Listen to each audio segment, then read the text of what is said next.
তাআলা জানিয়েছেন দুনিয়ার নারীরা কাদের অনুসরণ করবে। আল্লাহু আকবার বলুন, আল্লাহু আকবার। কাদের অনুসরণ করবে আল্লাহ তাআলা জানিয়ে দিয়েছেন। দুইজন নারীর কথা বলছেন যাদের অনুসরণ করতে হবে।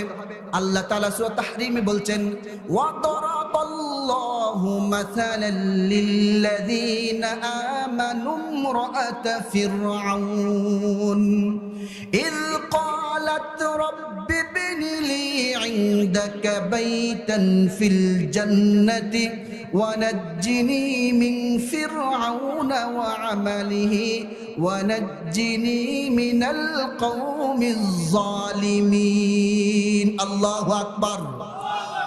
আল্লাহ তাআলা জানিয়েছেন ইমরাতে ফিরআউন জালেম অত্যাচারী স্বৈর শাসক ফিরআউনের স্ত্রী ছিল জান্নাতি নারী আসিয়া আলাইহা সালাতু ওয়াস সালাম। অত্যাচার করত, অনাচার করত, অত্যাচারিত হয়েছে, ধৈর্য ধারণ করেছে। ধৈর্যের ক্ষেত্রে আমার মা বোনদের জন্য একমাত্র আদর্শ হলো আসিয়া আলাইহা সালাতু ওয়াস সালাম। স্বামীর নির্যাতনের মুখোমুখি হয়েছে। তিনি ইচ্ছা করলে বাদশার নারী হিসেবে ফার্স্ট লেডি থাকতে পারতেন। ঈমানের কারণে, ইসলামের কারণে, আল্লাহকে বিশ্বাস করার কারণে তিনি শিরিক করেন নাই। জালেম অত্যাচারী ফেরাউনের কথা না শোনার কারণে তার উপর অনেক রকমের নির্যাতন নিপীড়ন চালানো হয়েছে। নির্যাতনের মুখোমুখি হয়ে আসিয়া আলাইহা সালাতু ওয়াস সালাম আল্লাহর কাছে বলছেন, ও আল্লাহ, নির্যাতনের মুখোমুখি হয়েছি। রাব্বি বিনিলি ইনদাকা বাইতান ফিল জান্নাহ। আমি নির্যাতনের মুখোমুখি হয়েছি, তবে নির্যাতনের মুখে যদি আমি শাহাদাত বরণ করি, তবে নির্যাতনের মুখের ভিতরে তুমি আমার জন্য জান্নাতে একটা রাজপ্রাসাদ তৈরি করে দিও। মালিক, তুমি জান্নাতে তোমার পাশে আমার একটি ঘর বানিয়ে দিও, একটি ঘর বানিয়ে দিও। সে বিভীষিকাময়ী মহাদিনে তোমার প্রতিবেশী করে নিও। মালিক, তুমি জান্নাতে তোমার পাশে আমার একটি ঘর বানিয়ে দিও, একটি ঘর বানিয়ে দিও। আল্লাহু আকবার। এই জন্য হাজিরিন, যেই কথাটা বলবো, সব দিক থেকে ফিতনা চলতেছে। ফিতনা শুধুমাত্র পুরুষদের মাঝে, মুরব্বীদের মাঝে ক্ষান্ত থাকে নাই, মহিলাদের মাঝেও এই ফিতনা ছড়িয়ে পড়ছে। বিভিন্ন ভাবে পরকীয়া হচ্ছে, বিভিন্ন রকমের সম্পর্ক রিলেশনের কারণে পরিবারগুলো ভেঙে যাচ্ছে, ব্যাপক হারে তালাকের প্রবণতা দেখা যাচ্ছে।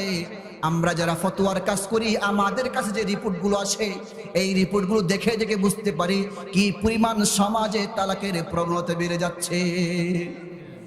এই জন্য বলি, রাসূলুল্লাহ সাল্লাল্লাহু আলাইহি ওয়াসাল্লাম বলেন, মিশকাতুল মাসাবিহের হাদিস, মিশকাতুল মাসাবিহের দ্বিতীয় পাঠ কিতাবুন নিকাহের প্রথম পৃষ্ঠাতে রয়েছে এই হাদিস। রাসূল বলেছেন, মা তারাকতু বাদি ফিতনাতান আদাররু আলার রিজালি মিনান নিসা। মহিলাদের মতো এত বড় ফিতনা কোন পুরুষের জন্য আমি আর রেখে যাই নাই। এর মানে হলো এই ফিতনা অতিক্রান্ত করতে করতে পুরুষদেরকে অতিক্রম করে মহিলাদের পর্যন্ত গিয়ে পৌঁছে গেছে। মহিলারা বড় ফিতনার কারণ হয়ে দাঁড়িয়েছে। যদি বলেন ঠিক কিনা? শুনুন, মহিলাদেরকে ফিতনার কারণ বলছি। রাসূল বলেছেন, আমার পড়িত হাদিস, আব্দুল্লাহ ইবনে আমর ইবনুল আস রাদিয়াল্লাহু তাআলা আনহু তিনি বলছেন, আদ-দুনিয়া মাতা ওয়া খায়রু মাতা'আদ দুনিয়া আল মারআতুস সালিহা। আরে সারা দুনিয়াটাই হলো তোমাদের জন্য উপভোগ্যের একটা সামগ্রী, তার মধ্যে শ্রেষ্ঠতম সামগ্রীর নাম হলো নারী। যদি বলেন ঠিক কিনা? জি, নারী ভালো হতে পারে, খারাপও হতে পারে। নারী নবীর স্ত্রী, লূত আলাইহিস সালামের স্ত্রী, নাম তার ওয়াহেলা। নূহ আলাইহিস সালামের স্ত্রী, নাম তার ওয়াহেলা। এই দুটোই কাফের ছিল। কাফের ছিল কিনা? দুটাই, এই দুটা কাফেরা দুই নবীকে জলামের মতো জ্বালাইছে। অপর দিক থেকে দেখুন ফেরাউনের স্ত্রী জান্নাতি আসিয়া আলাইহিস সালাম। নারী শুধুমাত্র মন্দই থাকে না, নারীদের ভিতরে ভালো গুণ আছে কিনা? আছে। হ্যাঁ, এই নারী যদি তার আচরণ, তার সম্ভ্রম, তার সমস্ত কথাবার্তা, চিন্তা চেতনা যদি ভালো দিকে পরিচালিত করে, এই নারী হলো দুনিয়ার সর্বশ্রেষ্ঠ উপভোগ্য বস্তু। আর এই নারী যদি তার চিন্তা চেতনা, তার আচরণ বিধি মন্দ দিকে পরিচালিত করে, এই নারীটাই হলো সবচেয়ে বড় ফিতনার কারণ। এই জন্য চিন্তা করেছি, পুরুষরা তো অনেক কথাই শুনতেছেন, আর আমরা এই পুরুষরা তো নারীদের থেকে বের হয়ে আসছি, আর আমরা এই পুরুষরাই তো নারীদের কর্তা। কেউ মেয়ের বাবা, কেউ স্বামী, কেউ বা দাদা। সুতরাং নারীদের প্রসঙ্গে কিছু কথা বলা দরকার। কর্তৃপক্ষ আমাকে কথাও জানিয়েছেন যে নারীদের ব্যাপারে যেহেতু মহিলা প্যান্ডেলে অনেক মা বোনেরা অবস্থান করছে, চিন্তা করেছি কিছু কথা নারীদের প্রসঙ্গে আমরা বলি। আমরা শুনবো এই জন্যে যেন আমি আমার স্ত্রীকে, আমি আমার পুত্রবধূকে, আমার মেয়েকে, আমার নাতি নাতনিকে যেন পরিচালনা করতে পারি সুন্দরভাবে কোরআন সুন্নাহ মোতাবেক। এই জন্য আমরা শুনবো। আর আমার সম্মানিত মায়েরা শুনবে এই জন্য যেন তারা নিজেরা কোরআনের এই সবকগুলো গ্রহণ করে ইচ্ছে মতো যেন ইসলামের উপরে চলতে পারে, যেন কোরআন সুন্নাহ মোতাবেক জীবনটাকে খাটাতে পারে। এই জন্য তারা শুনবে। আল্লাহ সুবহানাহু ওয়া তাআলা জানিয়েছেন দুনিয়ার জীবনে নারীদের কি কর্মসূচি হবে, তারা কি কাজ করবে। আল্লাহ সুবহানাহু ওয়া তাআলা সূরাতুল হাশরের 12 নম্বর আয়াতে বলে দিয়েছেন, ইয়া আইয়ুহান নাবিয়্যু ইযা জাআকাল মুমিনাতু ইউবাই'নাক। হে রাসূল, হে নবী, আপনার কাছে যখন কোন নারীরা আসে, মুমিনা নারীরা যখন আসে, আপনি তাদের কাছ থেকে ইসলাম পালনের বায়াত গ্রহণ করবেন। বায়াত হলো দুই ধরনের। একটা হলো বায়াত আলাল ইসলাম, ইসলাম পালনের বায়াত গ্রহণ করা। বায়াত মানে হলো চুক্তিবদ্ধ হওয়া, আন্তরিকভাবে প্রতিজ্ঞাবদ্ধ হওয়া যে আমি ইসলাম পালন করব, দ্বীনের উপর অটলভাবে চলতে থাকবো। আরেকটা বায়াত হলো বায়াত আলাল জিহাদ, জিহাদের মাঠ থেকে আমি পিছু হটবো না, হয় আমি গাজী হব, না হয় আমি শহীদ হব। তদুপরি আমি প্রতিজ্ঞাবদ্ধ হলাম, চুক্তিবদ্ধ হলাম, আমি জিহাদের মাঠ থেকে ফিরে আসবো না। এটাকে বলা হয় বায়াত আলাল জিহাদ। রাসূলুল্লাহ সাল্লাল্লাহু আলাইহি ওয়াসাল্লামকে আল্লাহ তাআলা জানিয়েছেন, হে রাসূল, যখন আপনার কাছে কোনো মুমিনা নারী আপনার কাছে আসে, আপনি তার কাছ থেকে ইসলাম পালনের জন্য বায়াত গ্রহণ করুন। কয়টা বিষয়ে আপনি বায়াত গ্রহণ করবেন? আল্লাহ তাআলা জানিয়েছেন মুমিনা নারীদের কাছ থেকে, মা বোনদের কাছ থেকে 6টা বিষয়ের বায়াত গ্রহণ করবেন। কয়টা বিষয় বলুন? কয়টা বিষয়? পিছনে বাইরে বলে না, বলুন কয়টা বিষয়? 6টা বিষয়ের বায়াত গ্রহণ করার জন্য আল্লাহ তাআলা রাসূলকে নির্দেশ দিয়েছেন। 1 নম্বর হলো আল্লাহ ইউশরিকনা বিল্লাহি শাইআ, সাবধান, আল্লাহ সুবহানাহু ওয়া তাআলার সাথে কাউকে শরীক করবে না। 1 নম্বর হলো আল্লাহর সাথে কাউকে শরীক করা চলবে না, শিরক করবে না। 2 নম্বর হলো আল্লাহ ইউশরিকনা বিল্লাহি শাইআ ওয়া লা ইয়াসরিকনা। 2 নম্বর হলো ওয়ালা ইয়াসরিকনা, তারা চুরি করবে না। 3 নম্বর হলো ওয়ালা ইয়াজনিনা, 3 নম্বর হলো জিনা ব্যভিচার করবে না। 4 নম্বর হলো ওয়ালা ইয়াকতুলনা আওলাদাহুন্না। 4 নম্বর হলো অবৈধভাবে নিজেদের সন্তানদেরকে হত্যা করবে না। 5 নম্বর হলো ওয়ালা ইয়াতিনা বিবুহতানি ইফতারিনাহু বাইনা আইদিহিন্না ওয়া আরজুলিহিন্না, অন্যায়ভাবে কারো উপর অপবাদ আরোপ করবে না। 6 নম্বর হলো ওয়ালা ইয়াসিনাকা ফি মারুফিন ফাবাইহুন।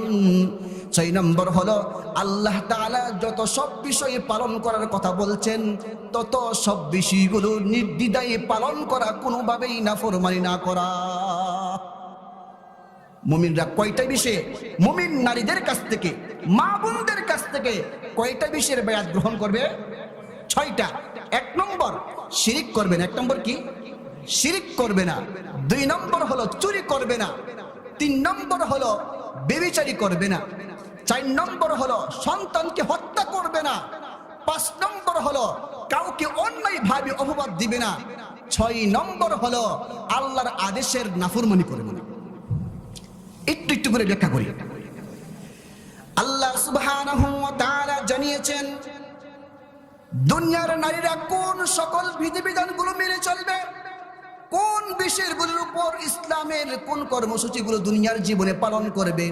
1 নম্বর হলো আল্লাহ ইউশরিকনা বিল্লাহি শাইআ, আল্লাহর সাথে কাউকে শরীক করবে না। আল্লাহর সাথে মহিলারা কিভাবে শরীক করে? শরীক বা শিরিক কাকে বলা হয়? শিরিক মানে হলো আল্লাহ সুবহানাহু ওয়া তাআলার সত্তার সমকক্ষ কাউকে মনে করা, আল্লাহর ক্ষমতার সমকক্ষ কাউকে মনে করা, আল্লাহর ইবাদতের সমকক্ষ কাউকে মনে করা, আল্লাহর ক্ষমতার উপর কাউকে সমতার বিধান দেওয়া, তার নাম হলো শিরিক। মহিলারা কিভাবে শিরিক করে? মহিলাদের একটা শিরিকের উদাহরণ দিচ্ছি। মহিলারা শিরিক করে বাচ্চা চেয়ে। অনেক মা বোনদের বেবি হয় না, বাচ্চা হয় না, তারা চলে যায় মাজারে কিংবা বাবার কাছে। কিছু ভণ্ড পীর আছে মহিলাদেরকে দিয়ে ব্যবসা করে, অর্থাৎ তারা যায় সেখানে গিয়ে মান্নত করে, খাসি মান্নত করে কিংবা টাকা মান্নত করে, 11 শরীফের মান্নত করে, করে করে তারা সন্তান হয় না, বাবার কাছে গিয়ে সন্তান চাই। আপনারা বলুন, সন্তান দেওয়ার মালিক বাবা নাকি আল্লাহ? সন্তান দেওয়ার মালিক কে? আরো জোরে বলুন। সন্তান দেওয়ার মালিক আল্লাহ। আল্লাহ ছাড়া কেউ কাউকে সন্তান দিতে পারে না। কোন বাজারের, কোন মাজারের, কোন দরগার, কোন দুর্গার কোন বাবা কাউকে সন্তান দিতে পারে না। সন্তান দেওয়ার মালিক একমাত্র আল্লাহ। আল্লাহ তাআলা সন্তান দেয়, কিন্তু মায়েরা বোনেরা তাদের সরলতার মধ্য দিয়ে এইভাবে অন্যের কাছে গিয়ে সন্তান চেয়েছে, তারা শিরিক করে ফেলে। আল্লাহর গুণ, আল্লাহর ক্ষমতা বান্দার সাথে নিয়ে ফিট করে ফেলে। এইভাবে তারা সন্তান চেয়ে শিরিকটা করে। জোরে বলেন ঠিক কিনা? আল্লাহ সুবহানাহু ওয়া তাআলা সন্তান দান করেন। আমাদের বাবা, আমাদের জাতির পিতা ইব্রাহিম আলাইহিস সালাতু ওয়াস সালামের সন্তান হয় নাই 83 বছর বয়স পর্যন্ত। যখন 84 বছর বয়স হয়ে যায়, ইব্রাহিম আলাইহিস সালাতু ওয়াস সালামের সর্বপ্রথম সন্তান হয়, নাম তার ইসমাঈল আলাইহিস সালাতু ওয়াস সালাম। তিনি কেমন করে সন্তান পেয়েছেন? বাবা শিক্ষা দিয়েছেন দুনিয়ার সকল সন্তানদেরকে কেমন করে সন্তানরা আল্লাহ সুবহানাহু ওয়া তাআলার কাছ থেকে সন্তান চেয়ে নেবে। তিনি দোয়া করতেন, রব্বি হাবলি মিনাস সালিহিন, রব্বি হাবলি মিনাস সালিহিন। ওগো আল্লাহ, আমাকে একটা নেককার সন্তান দান করো, আমাকে একটা নেককার সন্তান দান করো। মা বোনরা এইভাবে আল্লাহ তাআলার কাছে তাহাজ্জুদের সিজদার মধ্যে পড়ে পড়ে আল্লাহ সুবহানাহু ওয়া তাআলার কাছে সন্তান চাইবে। যে সমস্ত বাবাদের সন্তান হয় না, আল্লাহর কাছে সন্তান চাইবে। আল্লাহ সুবহানাহু ওয়া তাআলা এইভাবে সন্তান চাওয়ার পরে যে বৃদ্ধ বয়সের 83 বছর বয়সে, 84 বছর বয়সে আল্লাহ তাআলা সন্তান দিয়েছেন, সেই আল্লাহ 30 বছরের যুবক যুবতীদেরকে সন্তান দিতে পারেন কিনা? জোরে বলুন, পারেন কিনা? শুধু তা নয়, জাকারিয়া আলাইহিস সালাতু ওয়াস সালাম আল্লাহর বিশিষ্ট পয়গম্বর। তাফসীরে কাশফের মধ্যে লিখেছেন, জাকারিয়া আলাইহিস সালাতু ওয়াস সালামের বয়স হয়ে গেছে 65 বছর বয়স। অন্য বর্ণনার মধ্যে আছে 70 সানাতান, তার বয়স হয়ে গেছে 70 বছর, কিন্তু কোনো সন্তান নাই। তিনি অতি বৃদ্ধ হয়ে গেছেন। 70 বছরের একটা বৃদ্ধ বাবাকে দেখলে বুঝবেন কতটা বৃদ্ধ হয়েছে।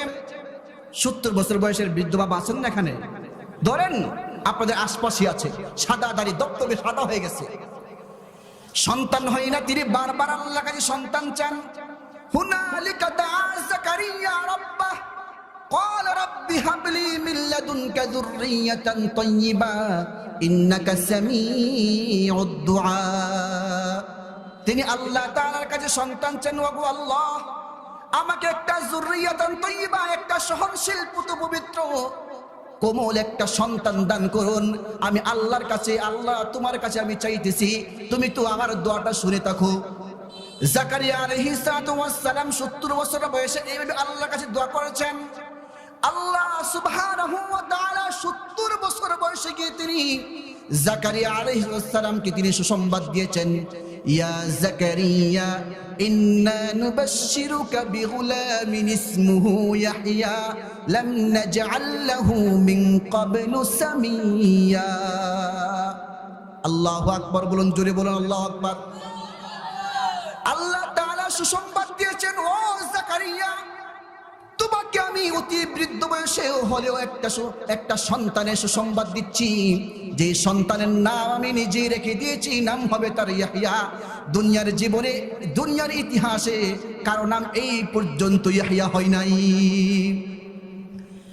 জাকারিয়া আলাইহিস সালাম বলেন, ওগো আল্লাহ, কেমন করে আমার সন্তান হবে? আমার হাড্ডি শুকিয়ে গেছে, আমার স্ত্রীও বৃদ্ধ হয়ে গেছে, কেমন করে সন্তান হবে ওগো আল্লাহ? আল্লাহ তাআলা বললেন, ক্বালা কাযালিকা ক্বালা হুয়া আলাইয়া হাইয়্যুন। আল্লাহ তাআলা জানিয়েছেন, ও জাকারিয়া, তোমার টেনশন করার কোনো দরকার নাই, আল্লাহ তাআলা এমনি এমনি তোমাকে সন্তান দান করবেন। এটা আল্লাহ তাআলার কাছে খুব সহজ। আল্লাহ তাআলা ইয়াহইয়া আলাইহিস সালামকে সন্তান দান করেছেন। সম্মানিত হাজিরিন, যে আল্লাহ সুবহানাহু ওয়া তাআলা 70 বছর বয়সে জাকারিয়া আলাইহিস সালামকে ইয়াহইয়া আলাইহিস সালাম নামে পয়গম্বর একজন সন্তান দান করেছেন, সেই আল্লাহ আপনার মতো জওয়ান যুবতীদের কাছে কি সন্তান দিতে পারেন না? এই জন্য আমার মা বোনদের কাছে বলবো, সম্মানিত মা, সম্মানিত বোন, সাবধান, সন্তান আল্লাহ সুবহানাহু ওয়া তাআলা ছাড়া আর কারো কাছে চাইবেন না, কোনো মান্যত করবেন না, কারণ সন্তান কোনো ব্যক্তি দিতে পারে না, সন্তান দেওয়ার মালিক হলো আল্লাহ। আল্লাহ তাআলা আরো জানিয়েছেন, লিল্লাহি মা ফিস সামাওয়াতি ওয়া মা ফিল আরদ ইয়াখলুকু মা ইয়াশা ইয়াহাবু লিমান ইয়াশাউ ইনাসা ওয়া ইয়াহাবু লিমান ইয়াশাউ যুকুর। আল্লাহ তাআলা আসমান জমিনের সব কিছু তিনি সৃষ্টি করেছেন। কে সৃষ্টি করেছেন? আল্লাহ তাআলা যা ইচ্ছা তা তিনি সৃষ্টি করেন। আল্লাহ তাআলা যাকে চান তাকে তিনি কন্যা সন্তান দান করেন। অনেক নারী আছে, অনেক ভাই আছে শুধুমাত্র কন্যা সন্তানের মালিক, যদি বলেন ঠিক কিনা? আল্লাহ তাআলা যাকে চান তাকে তিনি শুধুমাত্র ছেলে দান করেন। অনেক ভাই এবং বোন আছে শুধুমাত্র ছেলের মালিক। আল্লাহ তাআলা আরো বলছেন, আও ইউযাব্বিজুহুম যুকরানা ওয়া ইনাসা। আল্লাহ তাআলা যাকে চান তাকে তিনি ছেলেও দান করেন, মেয়েও দান করেন, জোরে বলেন ঠিক কিনা? আল্লাহ তাআলা আরো বলছেন, ওয়ায়াজআলু মান ইয়াশাউ আকীমা। আর আল্লাহ তাআলা যাকে চান তাকে তিনি ছেলেও দান করেন না, মেয়েও দান করেন না, চিরবন্দা বানিয়ে দেন। সন্তানের মালিক কে? আল্লাহ। সন্তানের মালিক আল্লাহ। মালিক একজন আর চাই গিয়ে আরেকজনের কাছে। এই মাজার থেকে এই মাজার, এই পীর থেকে এই পীর, অমুক থেকে অমুক, এই দৌড়তে থাকে। ভাই, সম্মানিত বোন, আপনাকে বলছি, আপনি যদি এক দরজাতে কোরআন নাড়তে পারেন, 1000টা দরজা থেকে কোরআন নাড়তে হবে না। যদি আপনি এক আল্লাহর কাছে চাইতে পারেন, 1000 দরজায় গিয়ে আল্লাহ সুবহানাহু ওয়া তাআলা ছাড়া আপনি যে দরজায় যাবেন, এই দরজাতে কোনো ক্ষমতাই নাই। সকল ক্ষমতার মালিক কে বলুন? ইন্নাল কুওয়াতা লিল্লাহি জামিআ। সকল ক্ষমতার মালিক কে? তাবারাকাল্লাযী বিয়াদিহিল মুলক। সকল ক্ষমতার মালিক হলো আল্লাহ। আল্লাহ তাআলা বলেন, কুলিল্লাহুম্মা মালিকাল মুলক। সকল ক্ষমতার মালিক একমাত্র আল্লাহ। সুতরাং আল্লাহ সন্তান দেওয়ার মালিক, রিজিকের মালিক, হায়াতের মালিক, সবকিছুর মালিক। আর আপনি কি চাচ্ছেন আরেকজনের কাছে? যে আল্লাহ মাখলুক তৈরি করেছেন, এই মাখলুকের কাছে গিয়ে খালেকের বিরুদ্ধে গিয়ে আপনি কথা বলছেন। এর মানে হলো আপনি কি বুঝাচ্ছেন? আল্লাহ তাআলা মনে হয় সন্তান দিতে অক্ষম না? এত বড় শিরক থেকে সম্মানিত মা, সম্মানিত বোন, আপনি বেঁচে থাকবেন। এইভাবে নারীরা শিরক করে ফেলে। এই জন্য আল্লাহ তাআলা বলছেন, যখন নারীরা আপনার কাছে আসবে তখন আপনি কি বায়াত দিবেন? আপনি 1 নম্বর বায়াত দিবেন, আল্লাহ ইউশরিকনা বিল্লাহি শাইআ। তারা যেন আল্লাহ তাআলা ছাড়া আর কারো সাথে, আর কাউকে আল্লাহর সাথে কাউকে শরীক না করে। 2 নম্বর বায়াত দিবেন, দুই নম্বর হলো আল্লাহ ইয়াসরিকনা বিল্লাহি শাইআ, তারা যেন কোনো অবস্থাতেই চুরি না করে, চুরির কাজটা না করে। অনেক বন্ধুদের মাঝে চুরির অভ্যাস তৈরি হয়ে গেছে। মানুষের ঘরের ভিতরে প্রবেশ করে আস্তে করে মোবাইলটা আঁচল তলে করে নিয়ে বের হয়ে যায়। চুরির অভ্যাস করে গড়ে উঠেছে। এই চুরি শুধুমাত্র এই সমাজে নয়, রাসূলুল্লাহ সাল্লাল্লাহু আলাইহি ওয়াসাল্লামের সমাজেও চুরি ছিল, নারীরা চুরি করত। রাসূলুল্লাহ সাল্লাল্লাহু আলাইহি ওয়াসাল্লামের বংশের নাম কি বলুন? আরো জোরে বলুন না। রাসূলের বংশের নাম হলো কুরাইশ বংশ। কুরাইশ বংশের একটা শাখা গোত্র ছিল, নাম তার মাখজুমি গোত্র। মাখজুমি গোত্রের একজন নারী ছিল, নাম তার ফাতেমা। রাসূলুল্লাহর মেয়ের নামে তার নাম তার ফাতেমা। সে চুরি করেছে। সাহাবায়ে কেরাম তার নালিশ নিয়ে রাসূলের সামনে উপস্থিত হয়েছে। কুরাইশ বংশের নারী হয়েছে, এই জন্য সাহাবায়ে কেরামের মধ্যে, বিশেষ করে কুরাইশি সাহাবীদের মধ্যে একটা কানাঘুষা শুরু হয়ে গেছে।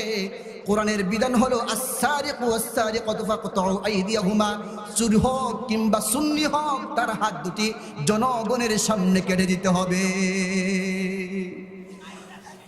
চুরি আছে কিনা রাসূলের যুগে? এখনো করে কিনা বলুন? এখনো করে কিনা? আপনারা মনে টের পান নাই না? এক ক্লিকে 10,000 কোটি টাকা বিশ্ব ব্যাংকের মধ্যে যে নারী পাচার করে, এই নারী কি চুন্নি না? এখনো চুরি আছে কিনা? আল্লাহ তাআলা বলছেন ওয়ালা ইয়াসরিকনা, তারা যেন চুরি না করে। এই চুরি এর একটা বড় কবিরা গুনাহ। এই চুরি এই সমাজের মধ্যে বিভ্রান্তি সৃষ্টির একটা কারণ। চুরি নারীদের চরিত্রহীনতার কারণ। এই জন্য নারীরা 2 নম্বর গুণ অর্জন করবে। রাসূলের কাছে বায়াত গ্রহণ করার জন্য আল্লাহ তাআলা নির্দেশ দিয়েছেন ওয়ালা ইয়াসরিকনা, তারা যেন চুরি না করে, এই জন্য আপনি বায়াত গ্রহণ করুন। 3 নম্বর গুণ হলো ওয়ালা ইয়াকতুলনা আওলাদাহুন্না। 3 নম্বর হলো ওয়ালা ইয়াজনিনা। 3 নম্বর হলো ওয়ালা ইয়াজনিনা, তারা যেন জিনা ব্যভিচারে লিপ্ত না হয়ে যায়। নারীদের জন্য জিনা ব্যভিচারে লিপ্ত হয়ে যাওয়া খুব একটা সহজ হয়ে গেছে। বিবাহ শাদীকে কঠিন করে দেওয়া হয়েছে, অনেক মোহর ধার্য করে দেওয়া হয়েছে। ছেলেকে প্রতিষ্ঠিত হতে হবে, এই সমস্ত শর্তগুলো সমাজের মধ্যে তৈরি করে দেওয়া হয়েছে। নারী বিবাহ হয় অনেক দেরিতে। নারীর যৌবন রয়েছে, নারীর চাহিদা রয়েছে। নারীদেরকে জিনা ব্যভিচার সহজ করে দেওয়া হয়েছে। 18 বছর হতে না যদি না হয় তাহলে নারীদের বিবাহ দেওয়া যাবে না, সরকারি আইন করা হয়েছে। কিন্তু 18 বছর আগে যদি জিনা ব্যভিচারে লিপ্ত হয়, তার জন্য কোনো আইন নাই। জোরে বলেন ঠিক কিনা? এই জন্য রাসূলুল্লাহ সাল্লাল্লাহু আলাইহি ওয়াসাল্লাম বলেন 3 নম্বর কর্মসূচি হলো নারীদের যা পালন করতে হবে সেটা হলো ওয়ালা ইয়াজনিনা, নারীরা কোনো অবস্থাতেই যেন জিনা ব্যভিচারে লিপ্ত না হয়ে যায়। আল্লাহ তাআলা বলছেন ওয়ালা তাকরাবুজ জিনা, সাবধান জিনা ব্যভিচারের কাছেও যেও না। আল্লাহ তাআলা বলে দিয়েছেন, স্পষ্ট করে বলে দিয়েছেন ইন্নাল্লাযীনা ইউহিব্বুনা আন তাশিআল ফাহিশাতা ফিল্লাযীনা আমানু লাহুম আযাবুন আলীম, যারা জিনা ব্যভিচার গান বাদ্য সহ বিভিন্ন রকমের অশ্লীল কাজ করে প্রচার প্রসার করে, তাদের জন্য যন্ত্রণাদায়ক শাস্তি রেডি রয়েছে। 3 নম্বর কর্মসূচি কি? নারীরা জিনা ব্যভিচার করবে না। 4 নম্বর কর্মসূচি হলো ওয়ালা ইয়াকতুলনা আওলাদাহুন্না। 4 নম্বর কর্মসূচি হলো তারা সন্তানদেরকে হত্যা করবে না। সন্তানদেরকে কেন হত্যা করে আল্লাহ তাআলা জানিয়ে দিয়েছেন। অন্য আয়াতের মধ্যে আল্লাহ তাআলা বলছেন ওয়ালা তাকতুলু আওলাদাকুম খাশিয়াতা ইমলাক, সাবধান সাবধান, সন্তানদেরকে রিজিকের ভয়ে, স্থান দেওয়ার ভয়ে, ঘর দেওয়ার ভয়ে, ইনকামের ভয়ে সন্তানদেরকে হত্যা করিও না। সন্তানদেরকে হত্যা করিও না। আল্লাহ তাআলা জানিয়ে দিয়েছেন। আমাদের দেশে কালচার রয়েছে, 14ই ফেব্রুয়ারির একটা কালচার আছে কিনা যদি বলুন। 14 ফেব্রুয়ারির কালচারের মাধ্যমে কত নারী যে সম্ভ্রমহীন হয়, আল্লাহ ছাড়া তার হিসাব আর কেউ জানে না। সাবধান, আপনার সন্তানকে হেফাজত করে রাখবেন। সম্মানিতা মা, আপনার মেয়েকে, উপযুক্ত মেয়েকে চোখে চোখে রাখবেন। কোনো অবস্থাতেই যেন অবৈধ যৌনাচারে, অবৈধ প্রেম প্রীতির মধ্যে তারা লিপ্ত না হয়ে যায়। এইগুলোর প্রতি সন্তানদের মা বাবা খুব কেয়ারফুল থাকলে ইনশাআল্লাহ সম্ভব। জুড়ে বলেন ঠিক কিনা? এই জন্য আল্লাহ তাআলা জানিয়ে দিয়েছেন ওয়ালা ইয়াজনিনা ওয়ালা ইয়াকতুলনা, সন্তানদেরকে হত্যা করিও না। সন্তান হত্যা করা মানে হলো আল্লাহ সুবহানাহু ওয়া তাআলার ক্ষমতার সাথে শিরিক করা। সন্তান হত্যা করবে না। আল্লাহ সুবহানাহু ওয়া তাআলা জানিয়ে দিয়েছেন কয়টা কর্মসূচি পালন করবে। 1 নম্বর কর্মসূচি হলো শিরিক করবে না আল্লাহর সাথে। 2 নম্বর হলো চুরি করবে না। 3 নম্বর হলো জিনা ব্যভিচার করবে না। 4 নম্বর হলো সন্তানদেরকে হত্যা করবে না। 5 নম্বর কর্মসূচি হলো ওয়ালা ইয়াতিনা বিবুহতানি ইফতারিনাহু বাইনা আইদিহিন্না ওয়া আরজুলিহিন্না, কোন অবস্থাতেই এমন কাউকে এই অপবাদ না দেওয়া যেই দোষ অন্য পুরুষ কিংবা নারীর মধ্যে নাই। অপবাদ বলা হয় কাকে? অপবাদ বলা হয় এমন যার মধ্যে যেই দোষ নাই, এই দোষ তাকে দোষারোপ করা, এটাকে বলা হয় অপবাদ। এটার ভয়াবহ শাস্তি রয়েছে। আল্লাহ সুবহানাহু ওয়া তাআলা জানিয়ে দিয়েছেন যারা অন্যায়ভাবে কোন সরলা নারী কিংবা মুমিনা নারীদের উপর অপবাদ দেয় তাদের জন্য আল্লাহ তাআলা কঠিন শাস্তির ব্যবস্থা করেছেন। আল্লাহ তাআলা সূরাতুন নূরে জানিয়ে দিয়েছেন ইন্নাল্লাযীনা ইয়ারমুনাল মুহসানাতিল গাফিলাতিল মুমিনাতি লুইনু ফিদ দুনিয়া ওয়াল আখিরাহ ওয়া লাহুম আযাবুন আযীম। আল্লাহ তাআলা বলেন যারা সরলা সবলা নারীদেরকে মিথ্যা জিনা ব্যভিচারের অপবাদ দেয় আল্লাহ তাআলা তাদের জন্য দুইটা আযাবের ব্যবস্থা করেছেন। 1 নম্বর হলো তারা দুনিয়াতেও আল্লাহর লানত প্রাপ্ত হবে, পরকালীন জীবনে আল্লাহ তাআলা জানিয়ে দিয়েছেন তাদের কি শাস্তিটা হতো। সূরাতুন নূরের 5 নম্বর আয়াতে আল্লাহ তাআলা বলেন ওয়াল্লাযীনা ইয়ারমুনাল মুহসানাতি সুম্মা লাম ইয়াতু বিআরবা'তি শুহাদা আফাজলিদুহুম 80 জালদা ওয়ালা তাকবালু লাহুম শাহাদাতান আবাদা। দুনিয়ার জীবনে তাদের 2টি শাস্তি হতো। যারা মিথ্যা অপবাদ দেয় যদি 4 জন সাক্ষী উপস্থিত না করতে পারে তাদের জন্য 2টি শাস্তি। 1 নম্বর শাস্তি হলো জনগণের সামনে মিডিয়ার সামনে তাকে 80টা বেত্রাঘাত করা হতো। 2 নম্বর হলো তার সাক্ষী দুনিয়ার জীবনে আর কখনোই গ্রহণ করা হতো না। কত ভয়ঙ্কর কথা না? কত ভয়ঙ্কর কথা! এই অপবাদ আমাদের মা বোনেরা, আমাদের এই সরলা মা বোনেরা বুঝে না বুঝে পার্শ্ববর্তী নারীকে কিংবা ননদকে কিংবা সতীনকে কিংবা পাশের কারোর সাথে যদি ঝগড়া বিবাদ হয় অনায়াসে এইভাবে সেইভাবে বিভিন্ন ভাবে অপবাদ আরোপ করে কিনা ভাই, অপবাদ করে ফেলে সমাজ থেকে একটা বিশ্রী পরিবেশ তৈরি করে ফেলে। আল্লাহ সুবহানাহু ওয়া তাআলা আমাদের নারীদেরকে এই অপবাদের আচরণ থেকে হেফাজত করুন বলে আমিন। 5 নম্বর কর্মসূচি গেল কি? অপবাদ আরোপ করবে না। 6 নম্বর বায়াত বা কিংবা চুক্তিবদ্ধ হওয়ার যে কর্মসূচি সেটা হলো ওয়ালা ইয়াসিনাকা ফি মারুফিন ফাবাইহুন্না। 6 নম্বরটা হলো আল্লাহ তাআলার কিছু বিষয় রয়েছে আল্লাহ তাআলা করার জন্য আদেশ করেছেন, কিছু বিষয় এমন রয়েছে আল্লাহ তাআলা নিষেধ করেছেন। যত সব করার বিষয় রয়েছে অত সব করার বিষয়ে কোন অবস্থাতেই নাফরমানি লিপ্ত না হওয়া, এটা হলো 6 নম্বর কর্মসূচি। তাহলে নারীরা কয়টা বিষয় পালন করবে বলুন? কয়টা বিষয়? 6টা বিষয়। 1 নম্বর বিষয় হলো আল্লাহর সাথে কাউকে শিরিক করবে না। 2 নম্বর বিষয় হলো চুরি করবে না। 3 নম্বর বিষয় হলো জিনা ব্যভিচার করবে না। 4 নম্বর হলো সন্তানকে হত্যা করবে না। 5 নম্বর হলো মিথ্যা অপবাদ কাউকে দিবে না। 6 নম্বর হলো আল্লাহর আদেশের বিরুদ্ধে কোনো নাফরমানি করবে না। এই কর্মসূচিগুলো পালন করার জন্য এমনি এমনি পালন হবে না, এমনি এমনি পালন করতে পারবে না। আল্লাহ সুবহানাহু ওয়া তাআলা এমন কিছু মডেল তৈরি করে দিয়েছেন যে মডেলদের অনুসরণ করলে এই কোরআনের 6টা কর্মসূচি পালন করা খুব সহজ হয়ে যাবে। আমরা সবাই ঈদের জামা কাটা কেনার জন্য আমরা অনেক সময় মডেল খুঁজি, অমুকের জামাটা অনেক সুন্দর তার মতো করে জামা কিনতে হবে, এরকম করে কিনা ভাই? আমাদের যুবক তরুণরা করে কিনা? করে। আমরা মডেল খুঁজি যে কলরবের পাঞ্জাবি, হ্যাঁ অমুক নায়কের পাঞ্জাবি, তুমুকের মতো শার্ট, তার মতো করে একটা রুমাল, এইভাবে আমরা এইভাবে মডেল খুঁজি। আল্লাহ তাআলা জানিয়েছেন দুনিয়ার নারীরা কাদের অনুসরণ করবে। আল্লাহু আকবার বলুন, আল্লাহু আকবার। কাদের অনুসরণ করবে আল্লাহ তাআলা জানিয়ে দিয়েছেন।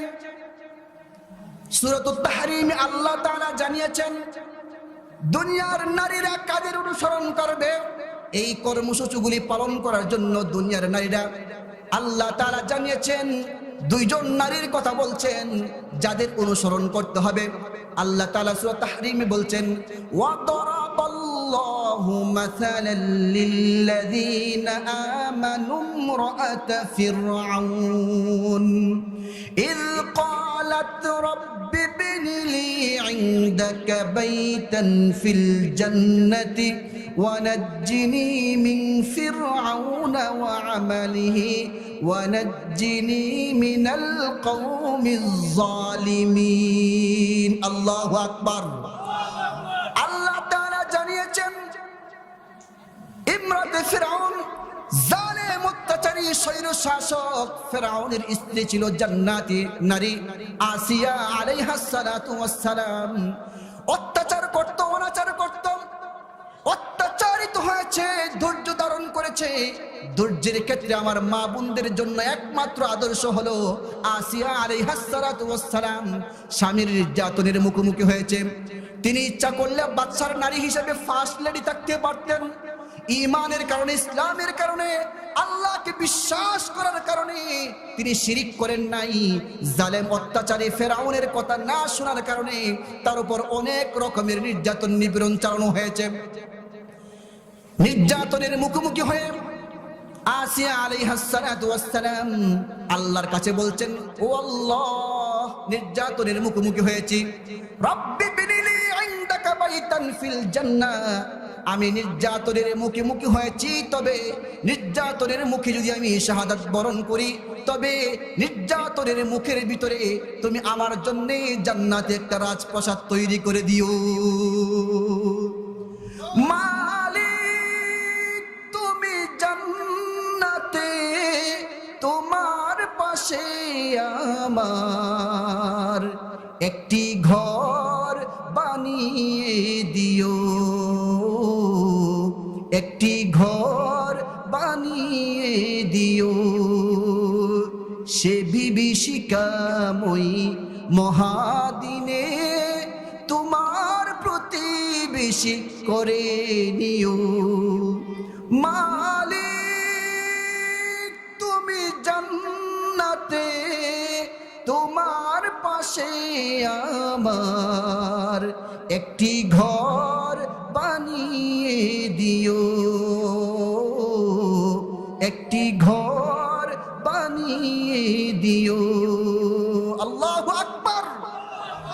আল্লাহ সুবহানাহু ওয়া তাআলা তার এই দোয়াকে তিনি কবুল করেছেন। যখন তিনি মৃত্যুবরণ করবেন, তাফসীর ইবনে কাসিরের উল্লেখ আছে, তিনি মৃত্যুবরণ করতেছেন, শাহাদাত বরণ করতেছেন, আর দুই চোখে তিনি দেখতে পাচ্ছেন জান্নাতের রাজ সাদা প্রসাদটা তার দিকে দিয়ে আসছে। আল্লাহু আকবার। ধৈর্য কার মতো ধারণ করতে হবে? মা বোনেরা আসিয়া আলাইহাস সালামের মতো ধৈর্য ধারণ করতে হবে। আল্লাহ তৌফিক দান করুন, বলে আমিন। নিজের সতীত্বকে হেফাজত করতে হবে কার মতো করে? আল্লাহ তাআলা বলে দিয়েছেন কার মতো করে করতে হবে। মারইয়াম বিনতে ইমরান ঈসা আলাইহিস সালাতু ওয়াস সালামের মার মতো নিজের সতীত্বকে হেফাজত করতে হবে। আল্লাহ তাআলা জানিয়েছেন ওয়া মারইয়াম ইবনাত ইমরান আল্লাতী আহসানাত ফারজাহা। আল্লাহ সুবহানাহু ওয়া তাআলা জানিয়ে দিয়েছেন মারইয়াম আলাইহাস সালাতু ওয়াস সালাম নিজের সতীত্বকে হেফাজত করে আল্লাহর নির্দেশে ঈসা আলাইহিস সালাতু ওয়াস সালামকে জন্ম দিয়েছিলেন। এই জন্য আমার মায়েরা, আমার বোনেরা মারইয়াম আলাইহিস সালাতু ওয়াস সালামকে অনুসরণ করে শুধুমাত্র নিজের স্বামীর জন্য নিজের সতীত্বকে হেফাজত করবে। ধৈর্য ধারণ করতে হবে। স্বামীর ভালো সময়ও তার প্রবোধ দিতে হবে, তার সান্ত্বনার কারণ হতে হবে। স্বামী যখন দুঃসময় থাকে তখনও তাকে সান্ত্বনা দিতে হবে। আম্মা জান খাদিজা রাদিয়াল্লাহু তাআলা আনহা কেমন করে রাসূলুল্লাহ সাল্লাল্লাহু আলাইহি ওয়াসাল্লামের পাশে ছিলেন। রাসূলুল্লাহ সাল্লাল্লাহু আলাইহি ওয়াসাল্লাম গারে হিরাতে তিনি ছিলেন। ওহী নাজিল হয়েছে, ওহি অনেক ভারী জিনিস। ওহি নাজিল হওয়ার পর তিনি চলে আসলেন বাসায়, এসে বললেন, এসে তিনি আম্মাজান খাদিজা রাদিয়াল্লাহু তাআলা আনহাকে বললেন, লাকাদ খাশিতু আলা নাফসি, বুখারী শরীফের হাদিস। তিনি বললেন, আমি আমার প্রাণ নাশের ভয় করতেছি। আম্মাজান খাদিজা রাদিয়াল্লাহু তাআলা আনহা তিনি ইচ্ছা করলে বলতে পারতেন, তুমি মরে যাও তো মরে যাও। আমাদের মায়েরা, আমাদের বোনেরা যেভাবে তাদের স্বামীদেরকে বলে থাকে, কিন্তু খাদিজা রাদিয়াল্লাহু তাআলা আনহা তিনি এই কথা বলেন নাই। তিনি সান্ত্বনা দিয়েছেন। কি সান্ত্বনা দিয়েছেন? তিনি বলছেন, কাল্লা আবশির ওয়াল্লাহ লা ইউখজিকাল্লাহু আবাদা, আপনি সুসংবাদ গ্রহণ করুন, আল্লাহ তাআলা আপনাকে ধ্বংস করবেন না। কারণ আপনি যেই কাজগুলো করেন সেগুলো ধ্বংসের কাজ নয়। সেটা কি? আপনি কাল্লা ওয়াল্লাহ লা ইউখজিকাল্লাহু আবাদা ইন্নাকা লা তাসিলুর রাহিমা, আপনি আত্মীয়তার বন্ধন ঠিক রাখেন। ওয়া তাসদুকুল হাদিসা, আপনি সত্য কথা বলেন। ওয়া তুকরিউজ যায়ফা, আপনি মেহমানদারি করেন। ওয়া তাহমিলুল কাল্লা, অসহায়দের বোঝাকে বহন করে বাড়িতে পৌঁছাই দেন। ওয়া তুআইনু আলা নাওয়াইবিল হক, আর সত্যবাদী যারা আছে তাদেরকে আপনি সহযোগিতা করেন। এই 5 গুণের অধিকারী মানুষ যারা, তারা কখনোই ধ্বংস হতে পারে না। সুতরাং আপনি টেনশন করবেন না, কারণ আল্লাহ তাআলা আপনাকে ধ্বংস করবে না। এইভাবে আম্মাজান খাদিজার মতো স্ত্রীরা তার এবং বোনেরা তাদের স্বামীদের ক্ষেত্রে, তাদের দায়িত্বতার ক্ষেত্রে, দুঃসময়ে, দুঃখময় সময়ে তাদের পাশে থেকে থেকে আম্মাজান খাদিজার অনুসরণ করে করে তাদেরকে প্রবোধ দিবে, সান্ত্বনা দিবে। জোরে বলেন ঠিক কিনা? আল্লাহ সুবহানাহু ওয়া তাআলা দুনিয়াতে এমন কিছু নারী রেখে দিয়েছেন যাদেরকে অনুসরণ করলে নিজের ভিতরে আত্মতৃপ্তি পাওয়া যায়। আল্লাহ সুবহানাহু ওয়া তাআলা তিনি জানিয়েছেন কেমন করে আম্মাজান আয়েশা রাদিয়াল্লাহু তাআলা আনহার অনুসরণ মায়েরা করবে। পর্দার ক্ষেত্রে আম্মাজান আয়েশার অনুসরণ করবে। যখন কুরআন কারীমের সূরাতুন নূরের 31 নম্বর আয়াত নাজিল হয়ে যায়, আল্লাহ তাআলা জানিয়ে দিয়েছেন, ওয়াকুল্লিল মুমিনাতি ইয়াগুদুদনা মিন আবসারিহিন্না ওয়া ইয়াহফাজনা ফুরুজাহুন। আল্লাহ তাআলা জানিয়েছেন মুমিনা নারীরা যারা আছে তারা যেন তাদের লজ্জাস্থানকে হেফাজত করে, তাদের দৃষ্টিশক্তিকে যেন হেফাজত করে। আম্মাজান আয়েশা রাদিয়াল্লাহু তাআলা আনহার কানে যখন এই আয়াতের আওয়াজ পৌঁছে গেল, তিনি 1 মিনিটও দেরি করেন নাই। সাথে সাথে তার গায়ের যে বড় চাদর ছিল, এই চাদর দিয়ে তিনি তার পুরো শরীরটাকে ঢেকে ফেলেছেন। তিনি দেরি করেন নাই। আচ্ছা, কোরআনে পর্দার আয়াত নাজিল হয়েছে, আগে একটা বুরকা বানিয়ে নেই, হিজাব বানিয়ে নেই, তিনি এই চিন্তা করেন নাই, অপেক্ষা করেন নাই। সম্মানিত হাজিরিন, এইভাবে পূর্বের মহিষী নারীদের অনুসরণ করে করে আমাদের মায়েরা, আমাদের বোনরা অনুসরণ করবে। অনুসরণ করে করে আল্লাহর কোরআনের উপর আমল করবে, রাসূলের শাশ্বত জীবন ব্যবস্থা এই হাদিসগুলোর উপর আমল করবে। সুন্দর একটি সমাজ তৈরি হয়ে যাবে। নারীরা যদি ঠিক থাকে, সমাজ পুরোপুরি ঠিক হয়ে যাবে। যে ঘরের নারীতে ঝামেলা, সেই ঘরের পরিবারে, সেই সমাজে ঝামেলা। যদি বলেন ঠিক কিনা? এই জন্য নারী ঠিক তো সব ঠিক। দেখেন না, এক নারী দেশে সমস্যা সৃষ্টি করেছে, সারা বাংলাদেশ লিলিহান শিখাই চলেছে। যদি বলেন ঠিক কিনা? এই জন্য নারী ঠিক তো সব ঠিক হয়ে যাবে। নারীরা কেমন হবে? আরে নারীরা, এর মায়েরাই তো বড় বড় মহামনীষীদের জন্মদাতা। পৃথিবীতে যত প্রধানমন্ত্রী তৈরি হয়েছে, যত ইঞ্জিনিয়ার, যত ডাক্তার, যত মুহাদ্দিস তৈরি হয়েছে, সব তো নারীদের উদর থেকেই বের হয়েছে। যদি বলেন ঠিক কিনা? সুতরাং নারীরা হলো পৃথিবী বিনির্মাণের বড় বড় মহামনীষীদের কারিগর। আপনারা দেখুন, মুহাম্মদ আল ফাতেহ রাহমাতুল্লাহি আলাইহি, মুহাম্মদ আল ফাতেহ 850 খ্রিস্টাব্দের সময়ের ইতিহাস আপনাদেরকে বলছি। মুহাম্মদ আল ফাতেহের মা তাকে, এই যে তুরস্ক দেখতেছি আমরা, এরদোগানের দেশ, সাগর পার দিয়ে নিয়ে যেত আর বলতো, সাগরের উপরে যে দেশটা দেখা যায়, যে এলাকাটা দেখা যায়, সেটা খ্রিস্টানরা শাসন করে, জুলুম অত্যাচার করছে। মুহাম্মদ আল ফাতেহ তখন একদম ছোট্ট, এতনা ছোটাতা 3 অথবা 4 বছরের একটা মতো শিশু মক্তবে নিয়ে যায় আর বলে, তুমি দেখো এই যে নদীর বা সাগরের উপরে দেখা যায়, এটা তোমাকে বিজয়ী করতে হবে। প্রত্যেক দিন নিয়ে যায় আর তাকে এই কথা বলে। আচ্ছা বলুন তো দেখি, 4 বছর কিংবা 5 বছরের এই বাচ্চাটা দেশ বিজয়ী করতে হবে, জুলুম অত্যাচার থেকে মা বোনদেরকে উদ্ধার করতে হবে, সে কি বুঝে? কিছু বুঝে না। এই যে ছোট্ট সময়ে কুচি মনে এই কথাটা তার ভিতরে ঢুকাই দেওয়া হয়েছে। তিনি যখন 21 বছরের তরুণ এবং যুবক হয়ে যান, 21 বছর বয়সে তিনি চিন্তা করেন, মা তো ছোটকালে আমাকে শিখিয়েছিল যে আমি যেন ওই রাজ্যটাকে জয় করি।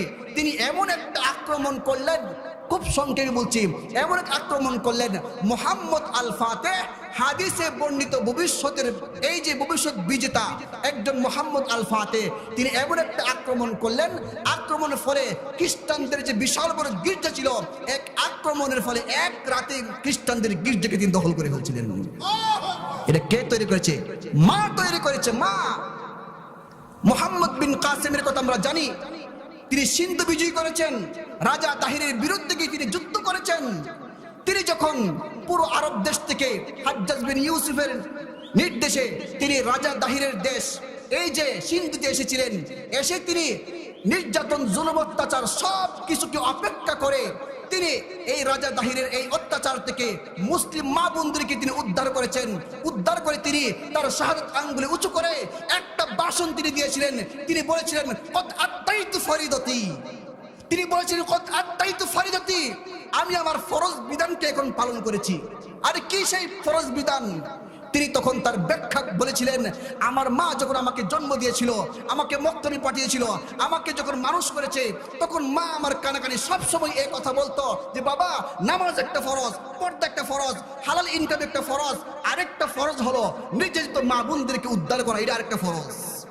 আমি যখন রাজা তাহিরের অত্যাচারের কবল থেকে এই মা বোনদেরকে উদ্ধার করতে পেরেছি, আমি আমার মায়ের শিখানো সেই প্রতিশ্রুতি রক্ষা করে আমি আজকে বলতে পেরেছি, কদ আদাইতু ফরিদতি, আমি আমার ফরজ বিধানকে আজকে পালন করেছি। সম্মানিত হাজিরিন, এটা কে করেছে? মা করেছে। কে করেছে?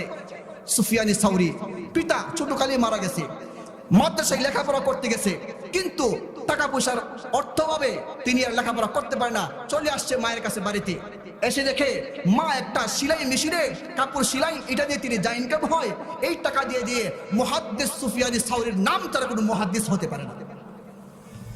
তিনি বলছেন, বাবা, তোমার টাকা পয়সার অভাব দেখা দিয়েছে, তুমি মনে করছো তোমার মায়ের কোনো কিছু নাই।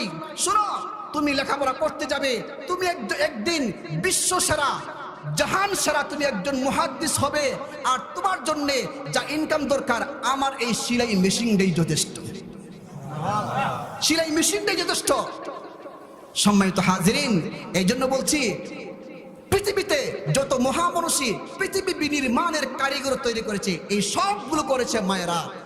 আপনারা দেখুন, ইমাম বুখারী রাহমাতুল্লাহি আলাইহি, কত বড় ইমাম বুখারী শরীফ লিখেছেন, আমরা এটা পড়াই, আমরা পড়ি এটা।